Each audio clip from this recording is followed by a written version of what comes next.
Licence നിബന്ധനകളിൽ കേന്ദ്ര സർക്കാർ ഇളവ് നൽകിയതോടെ ഇന്ത്യയിലും ഇനി സെൽഫ് ഡ്രൈവിംഗ് യുഗം. ഇന്ത്യൻ വാഹന വിപണിയിൽ വിപ്ലവകരമായ മാറ്റങ്ങളായിരിക്കും ഇനി ഉണ്ടാവുക. സെൽഫ് ഡ്രൈവിംഗ് സംവിധാനങ്ങളും അത്യാധുനിക റോഡ് സുരക്ഷാ സാങ്കേതിക വിദ്യകളും രാജ്യത്ത് വേഗത്തിൽ നടപ്പിലാക്കാനായി 5.9 GHz, 77 മുതൽ 81 GHz ഫ്രീക്വൻസി ബാൻഡുകളെ ലൈസൻസിംഗ് നിബന്ധനകളിൽ നിന്നും ഒഴിവാക്കി. പുതിയ വിജ്ഞാപന പ്രകാരം വാഹനങ്ങളിലെ ഓൺബോർഡ് യൂണിറ്റുകൾക്കും ഷോർട്ട് റേഞ്ച് റഡാറുകൾക്കും ഇനി വയർലെസ് ടെലിഗ്രാഫി ലൈസൻസ് ആവശ്യമില്ല. മുൻപ് കടുത്ത ലൈസൻസിംഗ് നടപടികൾ കാരണം ഇത്തരം സാങ്കേതിക വിദ്യകൾ പരീക്ഷിക്കാൻ പോലും കമ്പനികൾ ഏറെ ബുദ്ധിമുട്ടിയിരുന്നു. ഈ തടസ്സമാണ് ഇപ്പോൾ നീങ്ങുന്നത്. ഇതോടെ അമേരിക്ക, യൂറോപ്പ് തുടങ്ങിയ വിദേശ വിപണികളിലെ അതേ സുരക്ഷാ മാനദണ്ഡങ്ങളുള്ള അന്താരാഷ്ട്ര നിലവാരത്തിലെ കാറുകൾ ഇനി മുതൽ ഇന്ത്യൻ നിരത്തുകളിലും എത്തും. അതോടൊപ്പം വാഹനങ്ങളിലെ പരസ്പരം ബന്ധിപ്പിക്കുന്ന വെഹിക്കിൾ ടു എവറിത്തിങ് അഥവാ V2X സംവിധാനത്തിലുള്ള പുതിയ ചട്ടക്കൂടും ഒരുങ്ങുന്നുണ്ട്. ഇതിലൂടെ റോഡ് അരികിലുള്ള യൂണിറ്റുകളും വാഹനങ്ങളും തമ്മിൽ ആശയവിനിമയം സാധ്യമാകും. റോഡ് സുരക്ഷ വർദ്ധിപ്പിക്കുക, ഗതാഗത കുരുക്ക് കുറയ്ക്കുക, സ്മാർട്ട് ട്രാൻസ്പോർട്ട് സിസ്റ്റം നടപ്പിലാക്കുക എന്നിവയാണ് ഇതിന്റെ പ്രധാന ലക്ഷ്യങ്ങൾ. സെല്ലുലാർ V2X സാങ്കേതിക വിദ്യ പൊതു നിലവാരമായി സർക്കാർ അംഗീകരിച്ചു കഴിഞ്ഞു.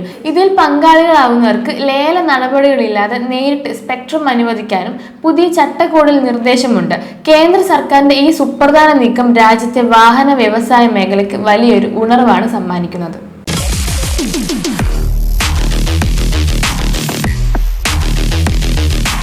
ടാറ്റയുടെ എക്കാലത്തെയും ജനപ്രിയ മോഡലായ സിയറയുടെ ഇലക്ട്രിക് വേർഷൻ ഈ മാസം 30-ന് വിപണിയിലെത്തുന്നു. മുൻപ് ഓട്ടോ എക്സ്പോയിൽ കോൺസെപ്റ്റ് മോഡലായി തിളങ്ങിയ സിയറ EVയുടെ പ്രൊഡക്ഷൻ പതിപ്പാണ് ഇപ്പോൾ അവതരിപ്പിക്കുന്നത്. ടാറ്റയുടെ EV നിരത്തിൽ കർവ് EVയും ഹാരിയർ EVയ്ക്കും ഇടയിലായിരിക്കും ഇതിന്റെ സ്ഥാനം.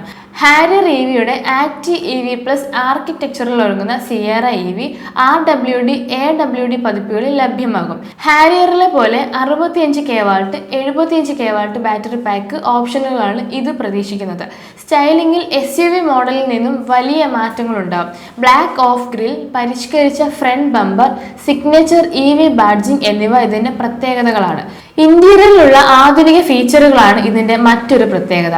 ഉയർന്ന വേരിയന്റുകളിൽ 10.25 inch digital cluster, 12.3 inch infotainment screen, passenger screen എന്നിവയടങ്ങുന്ന ട്രിപ്പിൾ സ്ക്രീൻ സജ്ജീകരണം പ്രതീക്ഷിക്കാം. കൂടാതെ head up display, panoramic sunroof, ventilated സീറ്റുകൾ, പ്രീമിയം ഓഡിയോ സിസ്റ്റം എന്നിവയും വാഹനത്തിലുണ്ടാകും. 18 ലക്ഷം മുതൽ 25 ലക്ഷം രൂപ വരെ വില പ്രതീക്ഷിക്കുന്ന സിയറ EV വിപണിയിൽ Mahindra BE6, Hyundai Creta electric, Maruti Vitara എന്നിവയോടൊപ്പമാവും പ്രധാനമായും മത്സരിക്കുക.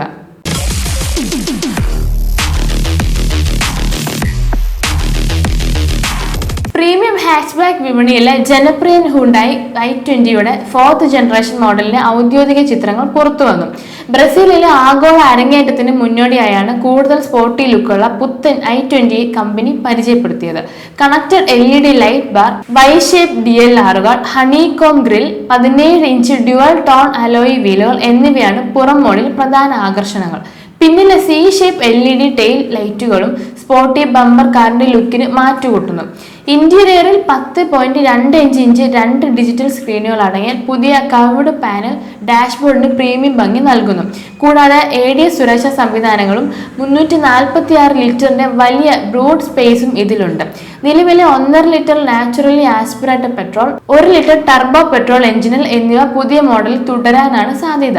ബ്രസീലിൽ 5 വേരിയന്റുകളിൽ എത്തുന്ന ഈ പുത്തൻ i20യുടെ ഇന്ത്യൻ ലോഞ്ച് സംബന്ധിച്ച് ഔദ്യോഗിക വിവരങ്ങൾ ഉടൻ പുറത്തുവരും.